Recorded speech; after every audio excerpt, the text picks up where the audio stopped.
I'm Sheriff Tim Gobble, and welcome to BCSO TV. Today is January 4th, 2008. One of the most important duties of local sheriffs is to secure and protect the courts.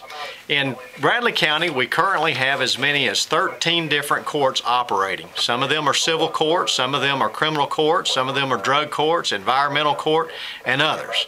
We have limited resources to protect those courts, but Eric Watson and Jim Ruth, the lieutenant and captain over our Judicial Services Division, do a fantastic job of protecting those courts with limited resources.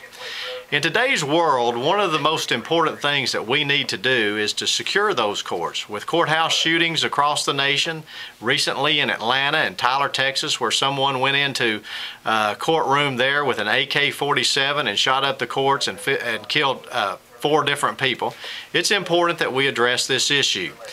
In Bradley County, we have made great progress. We have secured equipment that is necessary to properly protect most of our courts, but one location where we are lacking, and this has been publicly reported already, is the operation of metal detectors at the main courthouse downtown where civil disputes or civil cases are heard. Oftentimes, land disputes are decided there, child custody battles, divorce cases, a lot of cases where emotional issues are decided, and oftentimes that's where violence is most likely to erupt, even over the criminal courts.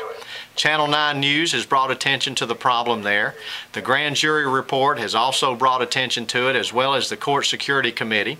Past administration has attempted to address the issue, and we have attempted to address this issue as well, and even petitioned the court for intervention on this matter.